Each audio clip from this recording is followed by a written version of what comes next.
Hello, everyone, and welcome to episode 42 of the Rock and Roll Beer Guy podcast. This episode is brought to you by Phantom Carriage Brewery. Phantom Carriage is a horror-themed brewery-eatery out in Carson, California, and they make some tremendous sour beers, some really great IPAs, and they've got some of the best barbecue I've had here in California. And if you stop by today and name drop the podcast, you'll get 10% off your bill. In this episode, I talked to Courtney LaPlante. She's a vocalist for the band Spiritbox and formerly of the band I Wrestled a Bear Once. We go in depth about Spiritbox and their new EP that just came out. We talk a little bit about her career and the struggles of being a female in the metal community, and a few other topics. I had a really great time talking to her, and I hope you guys enjoy it. Don't forget to like and share this with everyone you know, and please leave us some reviews on iTunes. They do a lot for the podcast. Cheers.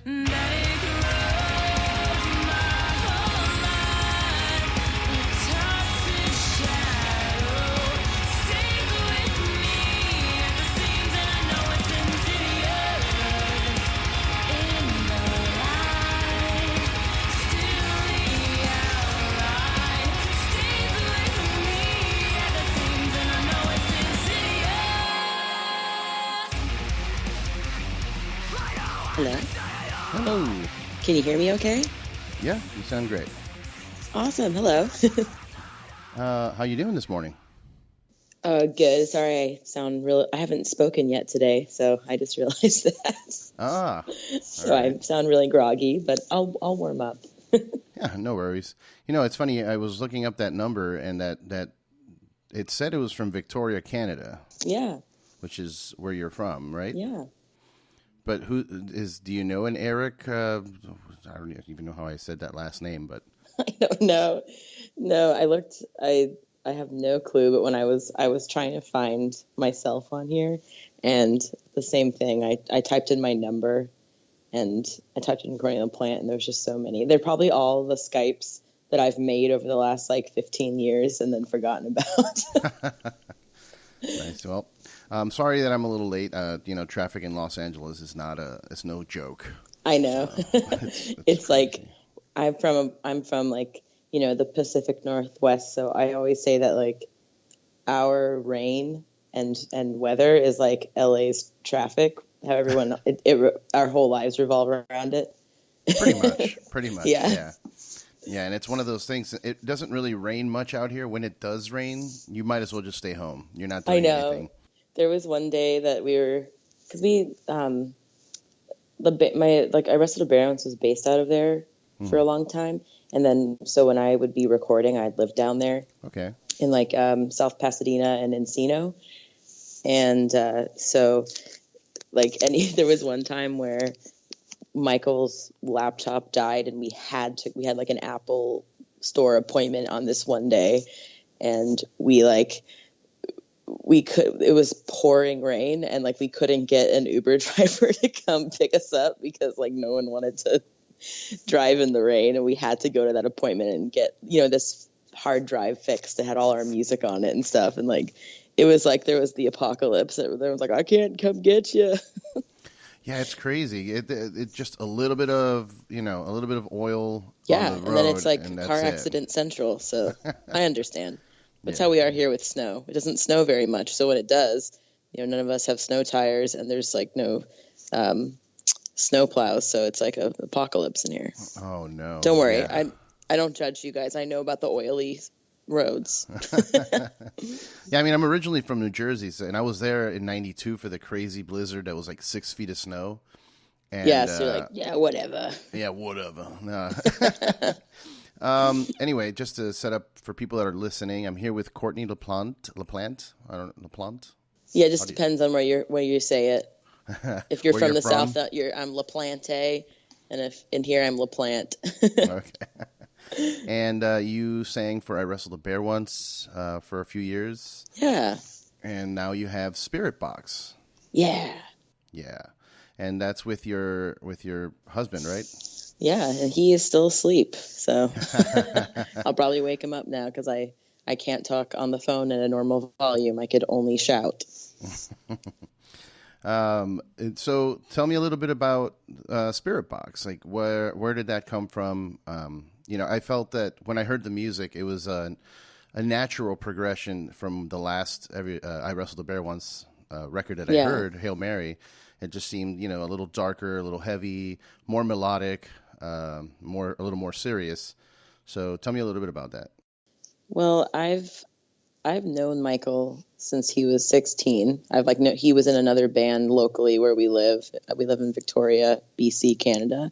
Nice. And so it's kind of like a natural, like, even, I'm also married to him, but I've also been a fan of him for 10 years. So it's like kind of for me, I've always been like, I'm the vocalist. I always let the musicians do what they want and try not to put a lot of restraints on them for what my voice can do, and then just let them do what they want and then give it to me, and then I'm going to do what I think is going to enhance the song. So I've kind of gotten to watch him progress since like a 16-year-old, like little shredder guy who's just like, trying to cram in as many notes as possible in his metalcore band, to like really pushing himself when we did the album Hail Mary with I Wrestled a Bear Once, and he joined that band, really pushing himself to just be as experimental and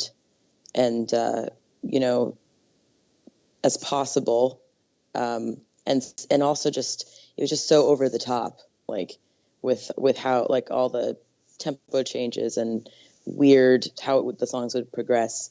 And I watched him go to that and just try to be kind of like as extreme as possible, to then kind of being the polar opposite of that. And now he's really focused on like melody and progression in songs. So, it's come full circle now. And I think a lot of musicians go through that. Yeah. Who are really talented technically. They just kind of freak out for a while and because they can play all those fast notes. And I think everyone really finds their like most comfortable spot and most happy spot when they get to where we're at now, which is to just write a really good song. Yeah. And so, it's, I feel like as someone who's a fan of Michael, it's like the natural progression for musically, and I'm just always along for the ride with any band I'm in. I try not to, if there's something that I just don't think is the right key for me or something, I'll maybe throw it in there with them, and I'm like, hey, it would be really tight if this was in a different key, but I really don't want them to feel like they have to like tailor their songs to me. I feel like it's the vocalist's job to especially if a band is like a metal band where it isn't just usually it's not just a vocally driven record. Right. I really like Ronnie James Dio or something. Yeah. So it's like I don't really prefer for them to write the song for me. I like to try to like morph into sounding good over their music that they worked so hard on, and I don't want like any box for them to have to be put in. That's pretty cool. Yeah. I like that. I mean, I had a similar approach. I was in a band for 10 years as well, and it was most of the time I would let the guys write, and then I would kind of chime in with like, hey, I think I came up with a cool vocal part. Or if I'm like, hey, I think maybe, instead of da-da-da-da-da, you should do da-da-da-da-da. Yeah. So you just kind of want to like help, but not it's not stepping on their toes, because I'm sure they all welcomed your input, and they probably really appreciated it. Like, thank God, finally, you're telling me that what you want, so I can write. But yeah. I feel like you understand where I'm coming from. It's not like an apathetic stance where you're like, I don't care. It's just you don't want them to feel like they can't do something just because you're like, I don't want to sing over that. No, I hear you. That's cool. That's really cool. Tell me about it's hard to break down lyrics without having like a sheet in front of you, but I also have the worst enunciation of all time, so it's hard to tell what I'm ever saying. So, but lyrically, it seems like it's a little on the existential tip. I know that there's 3 songs. That's like the Mara Effect. That's a 3-parter. That's on the album. Yeah. And what's that about? What's the Mara Effect? I've never heard of that. Well, it's a made up thing. Okay.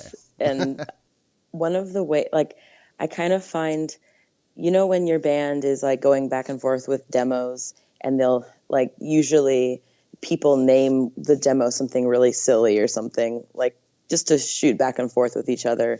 You just name the song, so that way you guys have a reference. You're not like, the one song I sent you 3 months ago, and so you just give it a stupid name, or something like that. That's always kind of weirdly been, I kind of use those as like a writing prompt. Okay. In my even in Arrested a Bear once, we had a song called Boat Paddle, so that was just the demo name, and so I wrote a song about drowning. You know what I mean? Like it inspires sometimes it will inspire me about an idea. Sure. Like a writing prompt, like when you're in high school. Yeah. So this one, we didn't name the songs but when we were talking about what we would name our new band, back in like 2015, when we were trying to figure out what to name it, Mikey, the drummer in Arrested a Bear once, was saying, he said, I always wanted to name a band the Mara Effect. And we were like, what is that? And he's like, well, he suffers from sleep paralysis, and a lot, like especially on tour when he's stressed out. Shit. Which, can you imagine having sleep paralysis like in a moving van down the highway? Oh God, no. Feeling like there's something trying to kill you. That's and terrible. So it's really scary. And he did a lot of research into it, of why that happens, like in the modern scientific world. But then he also, just for fun, was interested in the like folklore version. So like what people, 500 years ago thought sleep paralysis was, and 1,000 years ago what they thought, because it's it's always happened to people. And so there was there's a demon in some countries' folklore, everything from like Danish folklore to like medieval British folklore. There's like a demon called a Mara, which is where a lot of people feel like some people, like, they can trace it to other stuff, but a lot of people say like that's where the word nightmare stems from. That makes sense. There's other I looked into it, and there's other reasons for the origin of the word nightmare too, like literally like a horse, but also the Mara. And so it's like a demon that comes to you when you're sleeping, and usually like so you suffer from sleep paralysis, and in that state it comes and gets you. So all that story that I've, it's like a very loosely based story in my songs. It's not like 100% like this literal story that I'm singing about, but it all just stemmed from Mikey telling us that he would name his band that. Oh, wow. And I started looking into all that strange world and like people's explanations for stuff back before they could, put somebody in a lab and understand what it was. Yeah. And so, and I just found it really interesting. So I wrote the song is pretty much like, if you were to break it down and not give a super long explanation, which unfortunately I already have, but the short end version of this is, the first part is like somebody who's awake and they're very unhappy in their life, and they're like, their life has no meaning and in their mind, and they just feel like they're going through the motions. And the second part is when they're sleeping and they're just having a normal weird anxiety dreams. Like everyone has the one where like their teeth falls out and stuff. Oh yeah. And that one. that, just normal bad dreams. And then, but there's kind of something like sinister down below in another level of their subconscious, kind of trying to like coax them down into that next level. And then the third part of the song, which is like the scariest part of the song, that's the part where like things come out, that the Mara that's come to like, you're now suffering from sleep paralysis, but is it real or in your head? But like something's come to get you. It's interesting too. You guys chose the third part to kind of be the first song off the EP. Which it's like so pretentious sounding, but we just wanted, but they all were written together. Like the whole song, like anytime we've shared it back and forth to each other, it's always been a file of like one giant song. It's always been a 3-part song that we just called the Mara effect, but we didn't want to be confusing because we were like, we have to release this 3rd part, but we didn't want to just call it the Mara effect. And then when someone presses play on the Mara effect, it starts with a different song. So right. Part 3. Well, I think it would be more pretentious if you guys just called it Part 3 and not had the first 2 parts. Yeah. Like that would be even That'd more be a whole nother level. Yeah, I'm not ready for that yet. Tesseract did a similar thing with the Concealing Fate, or I think, I don't know if I'm saying it all right, but yeah, I know. They're all the songs that I've listened to probably like 10,000 times, but I don't ever even like look at, they all blend into one another so well. Like if you were like, what's your favorite one? I'd be like, the one where this part happens. Because I just listen to, like, I have to listen to those 3 songs all at once. Right. They're so good into each other. They're definitely like, if I see online someone being like, ugh, this is just a Tesseract ripoff with a girl singer, I'm never like, how dare you? I'm like, yes. That's a compliment. Best compliment I've ever heard. Nice. Yeah, it's definitely got a Tesseract vibe to it, with the melodic, the melodies that are being played with the guitar and the way you sing, and then the heavier aspects as well. He's using 8-string, I'm assuming. No, you did it on a 7-string, most of it. Oh, okay. But but he just has a weird tune. A weird tuning that, if he was here, he would chime in. I usually like a lot of it is in I think is in F sharp. There's a few parts in drop B, but most of it's like in F sharp, but on a 7-string guitar. So it's this really weird, stupid tuning that I'm sure he will be annoyed that he chose down the road, but it's just really good for like melody, and then the really like dissonant heavy parts. But it's nice to then you don't have to then transfer it to an 8-string. Yeah, you don't have to then learn all the songs that you did on a 7-string onto an 8-string. So it's working well. But yeah, I like the really tinny like clean guitar parts. I feel like that's definitely our inspiration is Tesseract. I love all of their whole thing. They're the best. They're number one. They I heard about them just by name at first, and then I heard the music afterward, and just the name alone attracted me because I have this affinity for weird esoteric or existential, sacred geometry stuff that really appealed to me, And well, that's why we were hoping, we were like, oh no, their name is a box. We're a box. Are the lyrics the other, aside from the Mara effect, the other songs on the EP is, lyrically, are you into that kind of thing, the whole existential thing? Well, I'm never what people want to hear with writing. Like, there's some songwriters that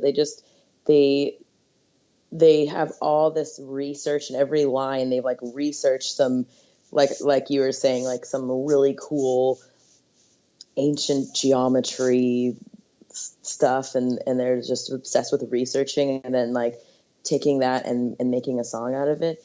But I like looking at that stuff, but then I really like to just interpret it in my own way and not get so stressed out about like getting the message across or something.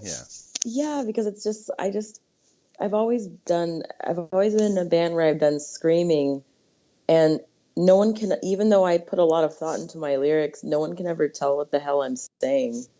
So I really always want to make sure that like I always think of it more as like the sounds that I'm making. Like when I'm writing, like I know that I have to say like the word me at this part, or like a word with like an R at this part. So I will kind of tailor the lyrics to like little pieces of the lyrics come through, and then I have to like a little quilt. I have to like patch the rest of the sentence together. Yeah. I have to like patch the sentence together to like to be tailored to like, I'm like, I don't know what I'm gonna say, but this word at this part has to be this word.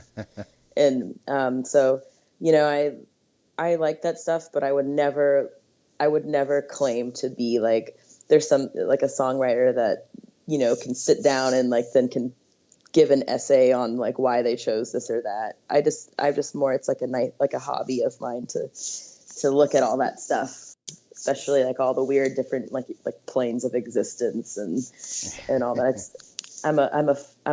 It's a light hobby. A light hobby. Nice. That like I can loosely base songs off of, but they kind of like mean different stuff to me at different times. I see. And one of my goals as a songwriter is to start narrowing down and not have such broad songs and get more like uncomfortable and write about more specific stuff, you know? Yeah, it's kind of interesting though, because keeping it broad also allows for a wider audience to pick it up, you know? Yeah.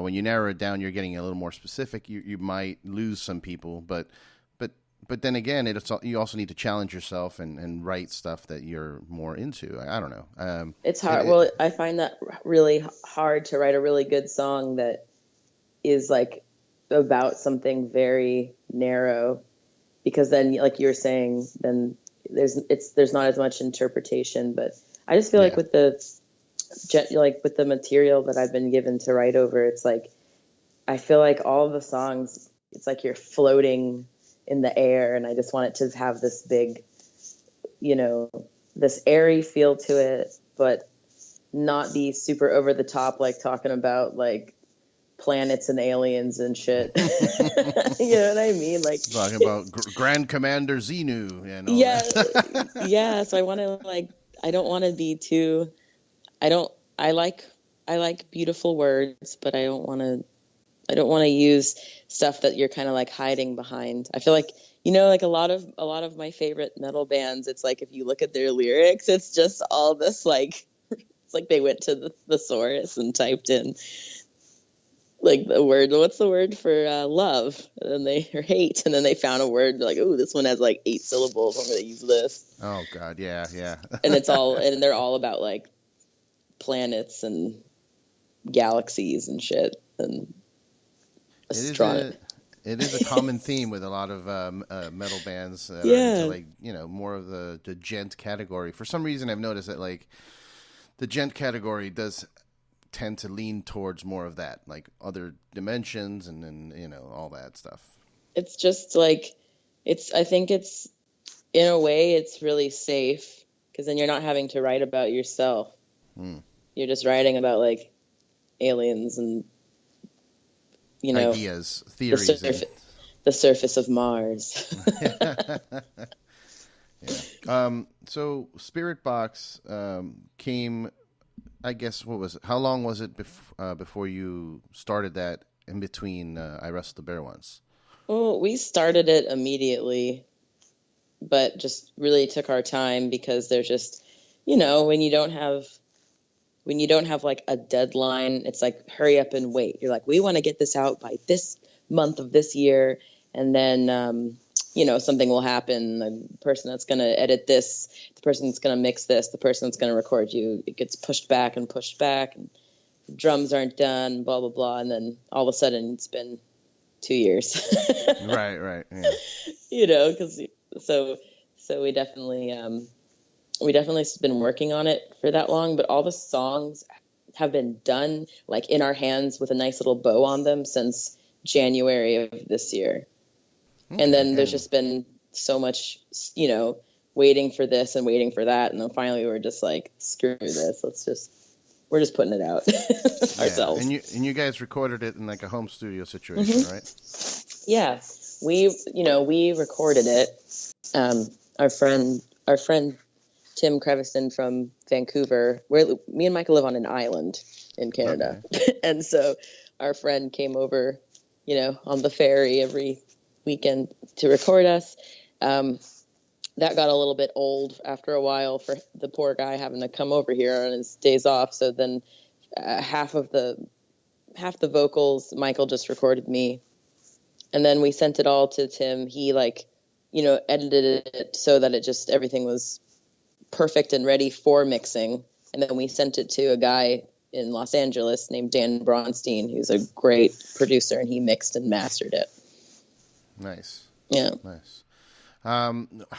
What's it like living on an island in Vancouver? I mean, that sounds so peaceful and awesome, but it's a really big island. So you forget that you're living on an island until you want to get off the island, and then you're like, why do I live here? And it's so annoying. It's such a huge deal to get off this island. It's literally an 11-minute plane ride, but it's like if you have to take a giant ferry that only comes once every hour, 2 hours, and it takes an hour and a half, and you have to get off the ferry. It's a very dramatic ordeal.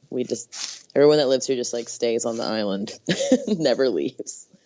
And so what do you guys do? Do you have a day job? Like, what do you do for Michael money? Michael and I, we both work at the same job because, we can't ever spend a moment away from each other, apparently.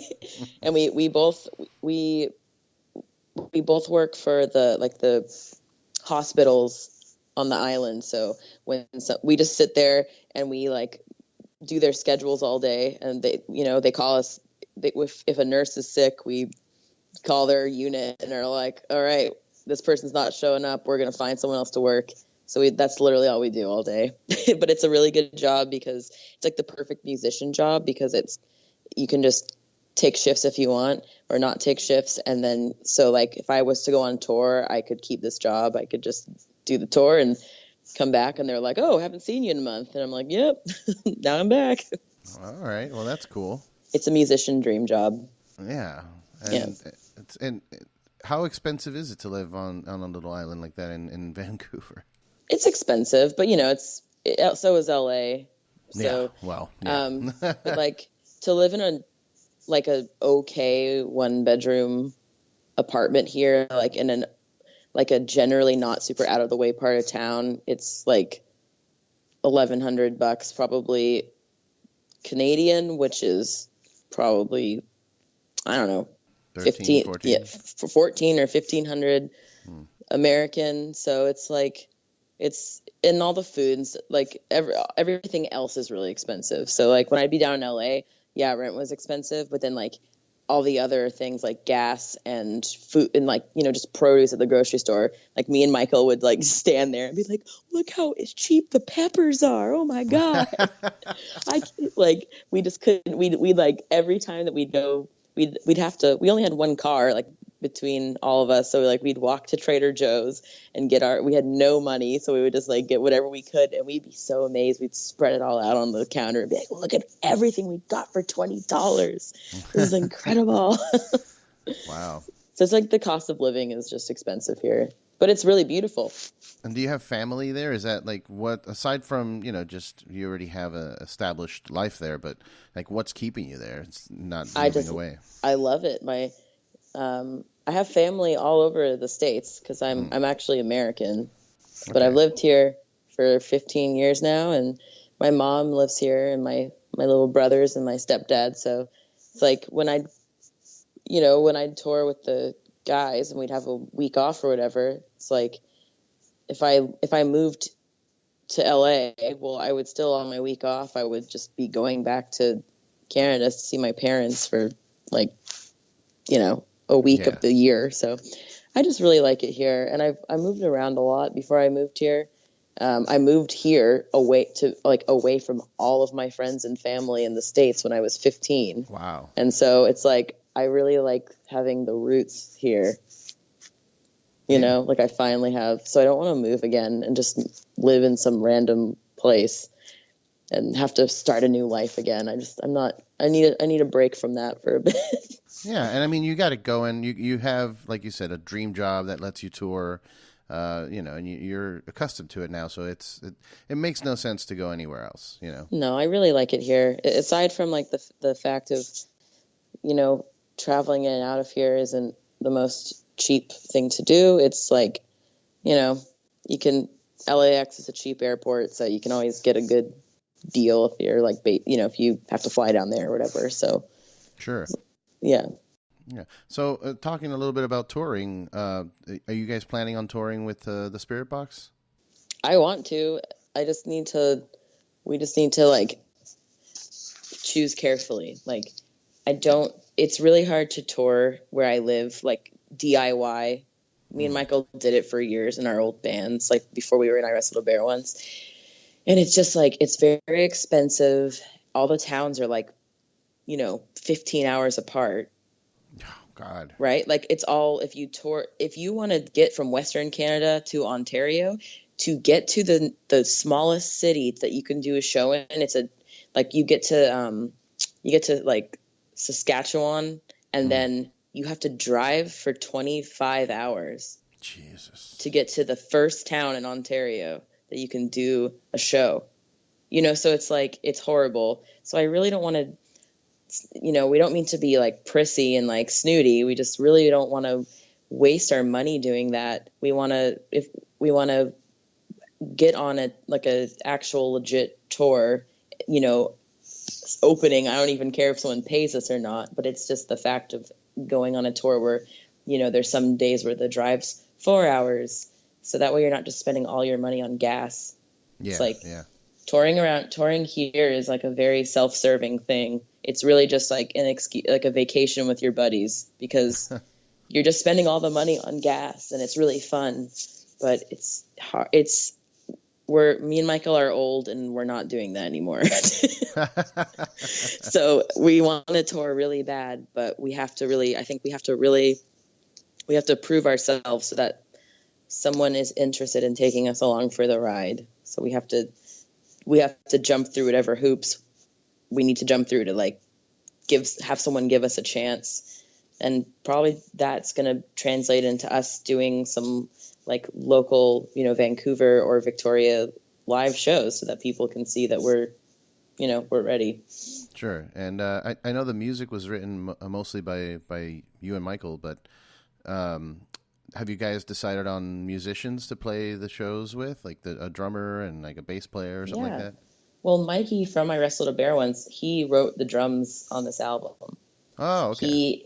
We haven't said anything about it yet, because he's just, he's been working really hard doing drum playthroughs and stuff, and like educational drum things to show people how he does stuff. So, it's kind of like the big fancy reveal. Like, as soon as he's done, we'll be like, here's the drums. Nice. So he's, he wrote and has been practicing really hard doing all that stuff.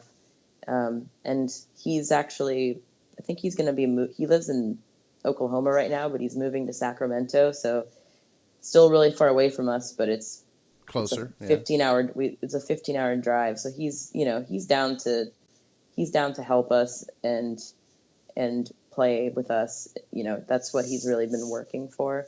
And then, Ricky from I Wrestled a Bear once is down to do bass. So like we have some good ride or die guys who are ready to play with us. And then if we do anything in Canada, like, maybe we can have somebody fill in, but the drums are pretty hard. I'm not a drummer, but I feel like they're pretty hard. So it would be hard to find someone to do it. I think Mikey's got to do it. Sure. He's the man for the job. Yeah, it's hard to find someone to do it justice, Yeah. So I am not too familiar with I Wrestled a Bear once, and I know, like, in the beginning stages, before you were in the band, I wasn't into it. It was a little too silly for me. It's pretty silly. Yeah, but then once Hail Mary came out, it really caught my attention. I was like, man, this is dark. This is heavy. It's technical. I really enjoyed the melodic parts that you brought to it. Yeah. And that's pretty much all I know is Hail Mary. Yeah.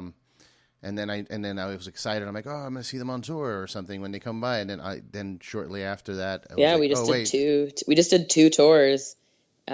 Just the four of us, me, Mike, they're all named Michael, everyone in the bands. It's ridiculous. So me, Mikey, Ricky, whose real name is Michael, and my Michael.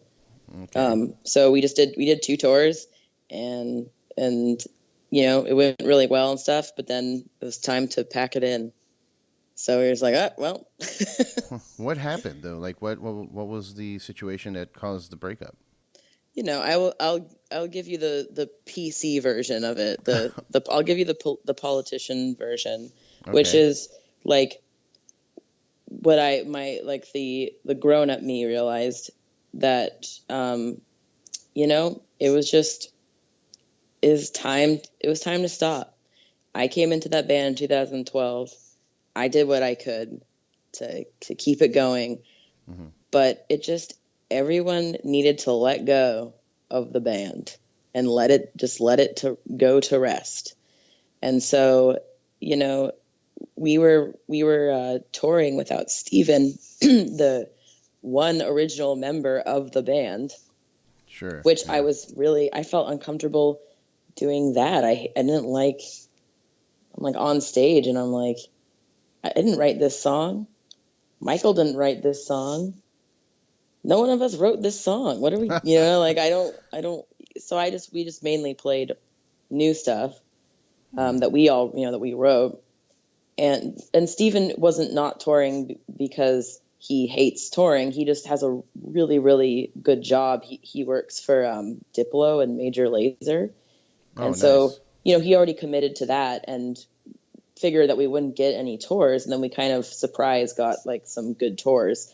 So he's like, so we didn't expect him to drop his job that he worked so hard for to do some touring because he assumed that we weren't going to do any touring.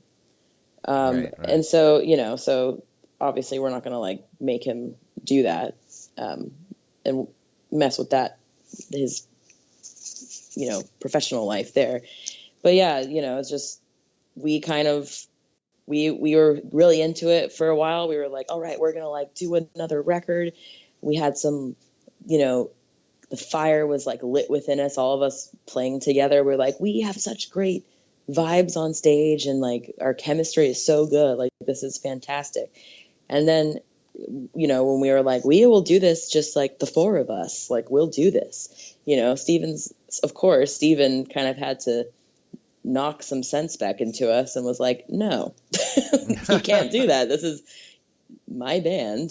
I started this band. I will finish this band. Right. And so at the time we were all like, fuck, no, we want like, how dare you? No, we'll take all this stuff and we'll do it. But in my opinion, he was correct in saying, no, yes, just because you live and breathe the band now, you didn't live and breathe the band in 2007 when I was making it in my bedroom.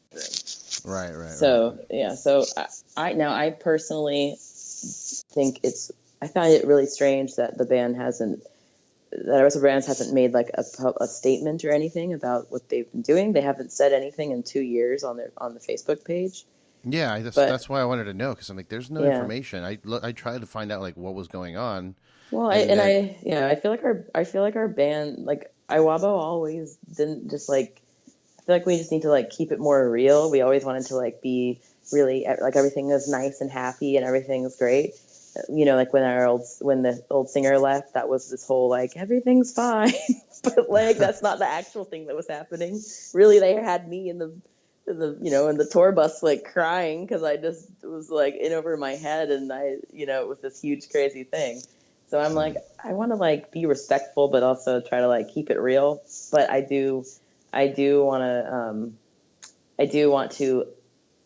want them. I'm never going to say that I Wrestle to Bear Once is done until Steven. Until he says it, yeah. Yeah, because I don't know. Maybe it's his band that he started. Maybe he is. Did you know how many members have been in this band? He could be. I don't want to tell people it's done because I don't. That's just presumptuous of me. Right. Yeah. Yeah, like that's how I found out about Spiritbox. I'm like, I remember really enjoying Hail Mary, and then like I was like, man, I wonder if they're gonna come by here and play a show anytime soon. Then I noticed that there's like no activity whatsoever.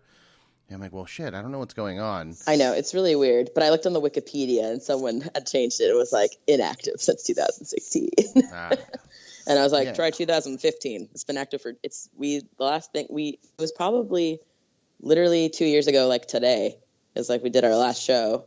And we all knew it was our last show, but we didn't say anything, you know, Okay.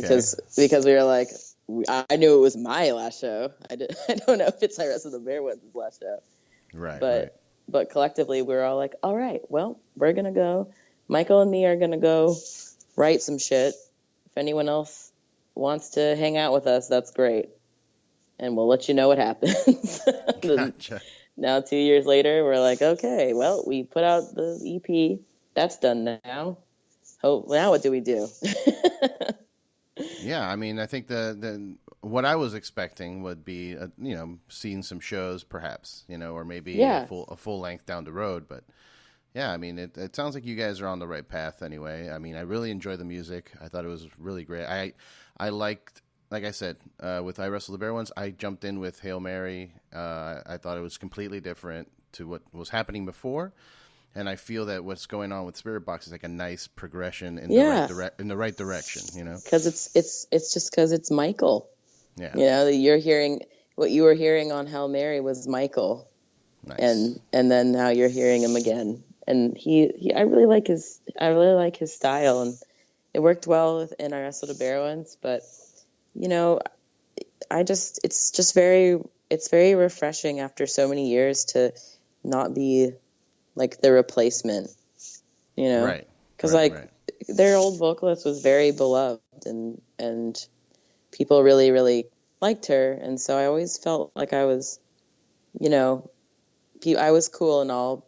And there's lots of people that are really supportive and stuff, but it's hard not to concentrate on negative stuff. So, I always felt it's hard to fill somebody else's shoes for sure. Yeah. Because then it kind of gives them like a more legendary status, because people just remember all the good stuff about them being in the band. And it's just nice to like have my own stuff now. And even though I did 2 albums with I Wrestle the Bear Ones, and I did a lot of, I was in the band for a long time. It just, there was always like a little cloud hanging over me, which is my fault. Like your reality is what you make of it. I could have let it not get to me, but I admit it did. So it's nice to start fresh and not just have, you're just like so into your set and just you're having such a great time, and then someone yells, "I love you, Krista." Like their old singer. No. And I'm like, that's not my name. Yeah, that's like if you call somebody else's name in bed, like that's so terrible. Like, that's ruined. And I honestly, I didn't get half of what other people. When I joined the band, when I joined IWABO, we were sharing a tour bus with the band Vanna. And Davey from Vanna, he had been the singer for that band for a really long time, but still he was like the replacement singer. And so he was very nice to me about it. He's like, yeah, people like still give me death threats and stuff.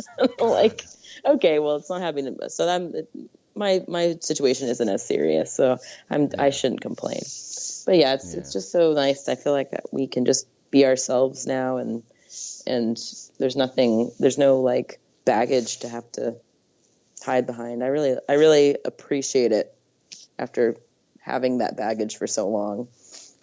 Well, that's good. I'm happy for you. I'm glad that you're in a better place now with that. Yeah. Is it difficult? Do you get a lot of shit from the metal community for being a female, like in a metal band that's doing like really low growls and screaming all the time? I do, of course. I get a lot of shit, but I will be 100% honest. The progression and open-mindedness of people has, like, if I go, let's just say from when I started and I wrestled a bear once, but I've started doing this stuff since like 2007. So it's been 10 years that I've been doing this. If I were to go all the way back to then to where it's at now, it's sad that I am so appreciative of this. But when we put out when we've been, rolling out our new band, I swear to God, and obviously it's because we're on such a small scale right now. Not a lot of people know about us, and when more people find out about us, more negative stuff will be said. But right now, I swear to you, like the first week, I was looking at all the comments on all of our social media platforms, and I actually got teary-eyed because there was not a single comment about people saying that I was, attacking how I look, or putting all of my worth on if they would have sex with me or not.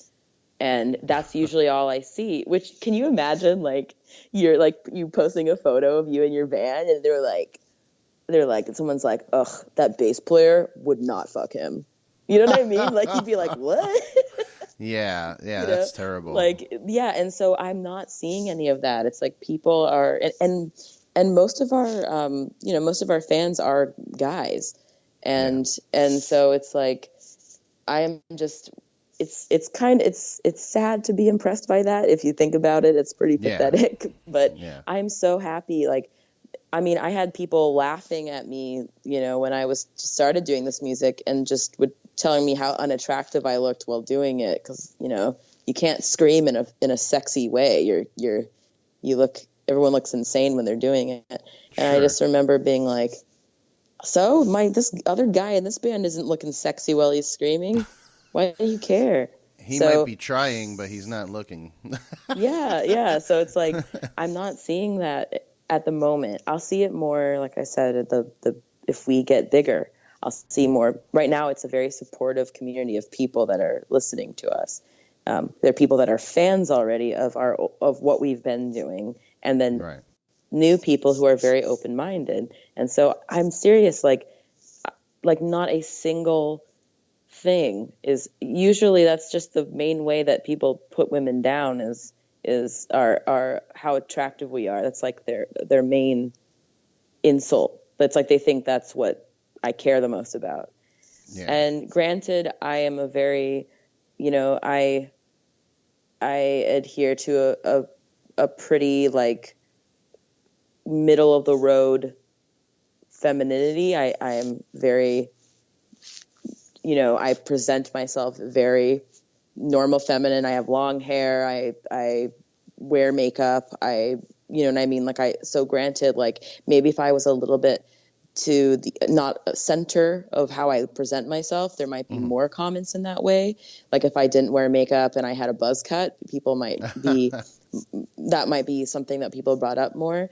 So I have to say, I do have that, to be appreciative of that. I'm not really, like, I'm not breaking any ground with, like, gender norms of, like, how I present myself, but people still are, like, really open-minded about me doing this. And, like, I feel like people are, like, letting me into the boys club, and I want to be in there so that way I can, destroy the boys club. And with my long nails, I'll just claw it down. Nice. So I'm really stoked on that. And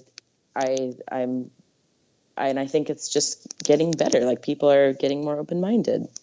Yeah, I agree. I feel that, and sometimes when I see the opposite, it really throws me off. Like, because I have been seeing a positive, like, progression in people, but then every once in a while, like, I went to Ozfest this year, and I'm walking around with my friend Sarah and her husband, or not her husband, sorry, her boyfriend Mark, and we're walking around. This dude's walking around holding a sign that says, "Show me your boobs." Yeah, and I'm like, dude, really? No, leave me. Like, it's just would be nice for girls to feel safe at festivals and stuff. Right, and it's so annoying. And especially now with, like, everything that's been coming to light with the news, and like, how dare you? Like, really? I had to hold myself back to not punch him out, because I'm like, if I don't want to get arrested. I want to enjoy my day here, but you don't want to embarrass you. That guy needs a sign. That guy needs his little sign ripped up. And, part of that is because, like, I feel like the metal world, we're already all weirdos and freaks, and the rest of society thinks that our music isn't real music. And we all have to come together, because, like I said, like, the normal society feels very comfortable telling us that, like, the art that we're making is invalid and it's stupid and sounds bad. You know what I mean? Like, people, it's not people saying that we are bad. It's people, like, they literally don't, like, the normal mainstream world doesn't even consider this kind of stuff real music. And if you were to show them, like, a video of Download Festival, they're absolutely shocked at how are there like 1 million people watching this, And so we have to stick together, and, all these, we have to include women in this. And I've been so angry about all of even like the sexual harassment stuff, like within our little metal community. I'm not surprised by it because it happens in every single community, but it's just so annoying. The thing that I'm annoyed about is all of the guys in all the bands that haven't said anything. Like, I actually tweeted about this. I only have like 1,000 followers on Twitter. So I said like, hey guys, hey buddies and bigger bands that follow me, now would be a great time for you to say publicly that you think this is wrong and that it's not right. And I'm sorry that like your buddies are getting called out, but Yeah, they shouldn't be scumbags about it. Yeah, all you got to do is not fuck kids. That's all. It's very easy. me and Michael were saying this. We were talking about this a few days ago. Michael was like, every day I live my life and I don't fuck a kid. Yeah. It's so easy. You can just not fuck kids. Yeah. Or talk to them in a unprofessional manner. There's like a 16-year-old kid that he talks to me like every single day on my Facebook, and he really is infatuated by me. He talks to me all the time. And you know what I do? Because I am almost 29 years old, I don't ask him to send me pictures of his dick. It's very easy. Very, very simple. Yeah, it's insane. It's like insane. So simple. It's insane. And it really bothers me because I raised my brother and sister. I'm kind of like a fatherly type of person, and I don't have my own kids yet. But when I see someone else's kids, my natural instinct is to play with them. Like, hey, let's play catch, or hey, how are you? And I hate that nowadays I don't do it as much because I feel like maybe the parent might be uncomfortable or something. Exactly, it's ruining it for all the nice people out there. Yeah, like who's this big tattooed guy? Why is he talking to my kids? Like, well, because I saw them; they were bored. I know, because you naturally like kids. Yeah. That sounds terrible to say these days. I know. I get it though. It's when you're a girl, people aren't as presumptuous that you're trying to fuck their kids. So we're the same way. Like if I see a teenager, they're really great. I like to talk to them, but you know what I wouldn't want to do? I would not want to date them. Yeah, not at all. And so, these dudes all need to, no one's surprised. If anything, I'm getting a little bit of satisfaction knowing that all the creeps that I've met over the years are probably really scared. There's some 16-year-old that has a screenshot of their dick and they're going to tell Lamb Goat about it. Yeah. And I mean, it probably isn't going to happen, but at least they're really stressed about it and they're probably having anxiety. So that's the very small sliver of happiness that I get out of that. Jeez. Totally. Yeah. Oh man. So last thing I'm going to bring up, because we're at about 50 something minutes, and I know you got to go do some singing. Oh yeah. My voice is all nice and warmed up because I'm talking about kid fucking. So great. Yeah, awesome. So to change subjects, the last thing I had was, since it is the Rock and Roll Beer Guy show, do you drink beer? Are you a fan of beers? Or... Yeah, very, very vaguely. I like all of them. Okay. There's never been I don't drink a lot, but there's never been an alcohol I didn't like. And I like everything from the darkest beer to a citrusy, happy beer. Nice. Yeah.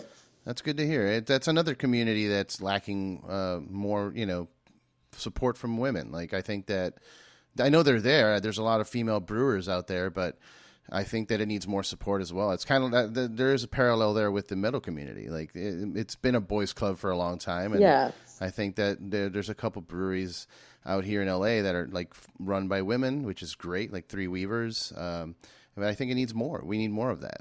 I mean, originally, if you look back into history of beer, it was all done by the women anyway. Well, all it takes is some cosigns from guys like you that are a part of the community, and then for everyone else to feel comfortable, it kind of qualifies you. It sucks that it's like that as a girl, but for instance, if Spiritbox was all women.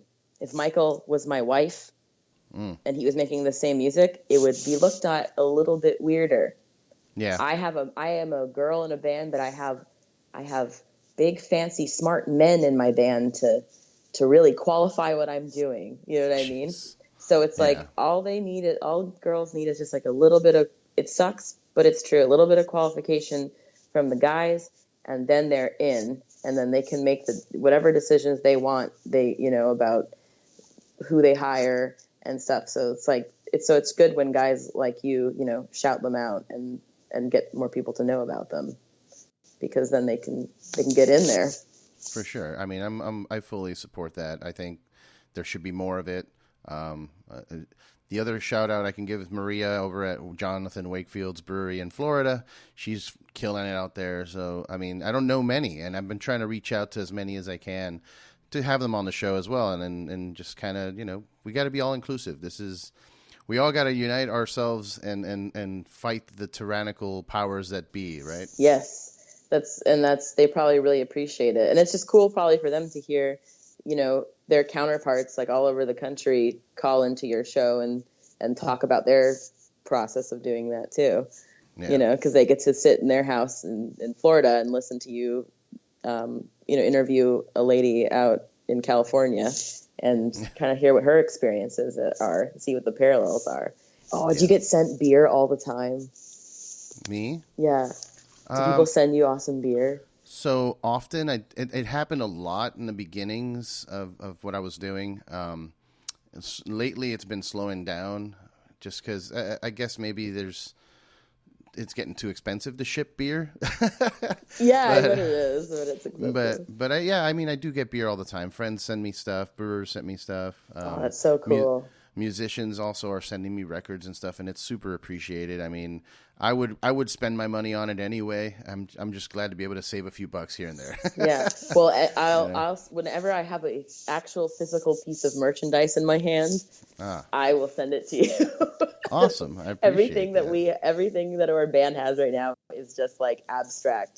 It's just a digital CD. Whenever we do any merch, we don't like get it sent to our house and ship it out. It's like, we have to buy, if we want it, we have to buy it too. Right. I saw a thing, you had a shirt that said only available for 72 hours or something like that. Oh, hell yeah. Me and Michael bought like 4 of them because we wanted our fans first. Nice. Our fans first stuff. So it's like whatever money we made, it's like we actually just spent it on the shirts because we were like, this is amazing. I still haven't gotten mine yet, but I'm ready. It's coming. Is there plans for a vinyl record release of the EP, or are you going to save that for the LP? No, I want to do a vinyl EP. It's just like, it's just the cost of it. We just have to do, if we had a label, we would roll everything out all shiny and pretty with a little bow, but like we just have to wait till it's right for us, and everyone's just kind of has to be along for the ride and watch us evolve and be able to, put more money into our band. So it's kind of like, it sucks for people that like our band because they're ready to support us right now, but it's also kind of cool because then they get to watch us, be able to do these things down the road. So I want to do a vinyl for sure. It's like, I feel like it's just such a nice collector's item to have. I love seeing what the band's vinyl looks like with the actual vinyl, like how it's printed and stuff. I love that. Yeah, you get a better view of the artwork as well. Yeah, CDs are too small. Yeah, so I think it's so pretty. So I love getting bands vinyls. I don't even have a vinyl player in my house. I just like right now it's not even at my house right now. But I just feel like they're like books. They're nice to have, and they're yours, and it's not just on your iPhone. Right. It's tangible. Yeah. So I'll send a second I have a physical thing in my house, I'll send it to you. Awesome. I really appreciate that. Yeah. And I appreciate you taking time to talk to me today. I know you have stuff going on, and I look forward to hearing what comes out of Spiritbox in the future as well. Thank you so much. It's just I haven't done a lot of. I'm really rusty at doing like interviews and podcasts. I haven't done it in that kind of stuff in years. And I'm starting to it's getting me excited again because I haven't gotten to talk to anybody about this stuff, and it's just kind of like igniting how excited I am when I get to, you know, I can only tell my mom so many times how my band's going to change the world, and I'm going to, you know, so it's like whenever I get to talk to somebody like you, like when I get off the phone, I'm just like, yeah. Well, awesome. For everybody listening, you know, you can Google Spiritbox, Instagram. What's your Instagram? At Spiritbox? Yeah, Spiritbox official. Official. Okay. Yeah.